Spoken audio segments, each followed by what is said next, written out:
Good morning, student. Yesterday in that video, I taught you about transport of my water and minerals in plant and about transpiration. I hope you will understand about transportation, about transpiration, and you did an activity to demonstrate transpiration yourself.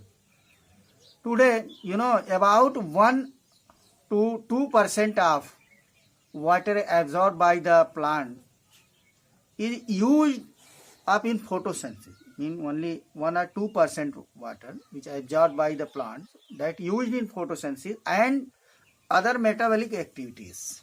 The rest of water is lost as water vapor to the air through transpiration. Mean only 1 or 2% water used and other rest water lost by process of transpiration. What is transpiration? Definition, you can write definition of transpiration. The loss of water in the form of vapor. The loss of water in the form of vapor from the leaves. From the leaf, mean from aerial part of the plant is called transpiration. Okay. A lot of water evaporates through the stomata that present lower surface of the leaf. The water which lasts through the stomata is replaced by water from the xylem vessel in the leaf. During the day when the stomata are open, the transpiration pull becomes the major driving force in the movement of water in the xylem. During the day, when the stomata are open, the transpiration pull becomes the major driving force in the movement of water in the xylem. In fact, evaporation of water, evaporation of water, molecules from the cell of a leaf create a suction pressure. Suction pressure pulls water, which that suction pressure which pulls water from the xylem cell of roots. Okay. In this way, transpiration helps in the absorption and upward movement of water, and minerals dissolve in that water. Dissolve in it. It form, it from the roots to the leaves. Mean water goes from root to leaves. The effect of root pressure in transport of water is more important at night when there is less transpiration. In daytime, more transpiration, and in night time, less transpiration. See, try to understand about transport of food in plants. Food is manufactured in the leaves, you all know, by photosynthesis. With the help of water reaching the leaves through xylem, the food prepared in the form of carbohydrate that is converted into simple sugar and carried to other part of the plant.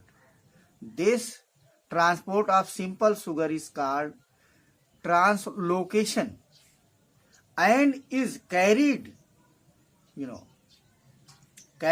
out by the vascular tissue. That vascular tissue is known as phloem.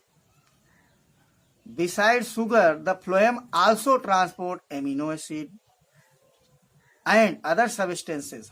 Other substances mean hormones made at the tip of root and shoot. This substance are especially delivered to the storage organ of root, fruits and seeds, and the growing organ. The translocation of food and other substances means hormones, take place in the living cell, and that living cell is called sieve tube. With the help of adjacent companion cell, the end wall of sieve tubes are connected with each other by perforated sieve plates, forming a continuous passage from root tips to stem tips, through which dissolved substances move freely. Okay?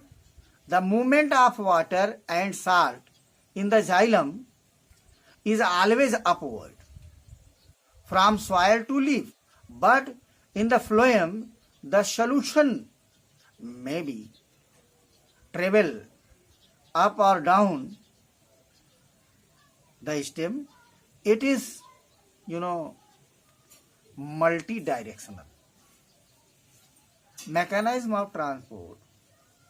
The translocation in the phloem requires energy. The food, sugar, which is made in leaves is loaded into the sieve tubes of the phloem, phloem tissue using ATP, adenosine triphosphate. The water, that water now enters the sieve tubes by the process of osmosis, due to which the pressure rises in the phloem tissue. As a result, the food moves to all parts of the plants having lower pressure, This allows the phloem to move the material according to the plant's need. For example, in the spring, sugar is stored in the root or stem of a plant would be transported through phloem to the bud, which need more energy to grow. Okay? Thanks for today. You will write in homework transportation of food in plant and definition of transpiration. Thanks. Tomorrow I shall teach you about transportation in human.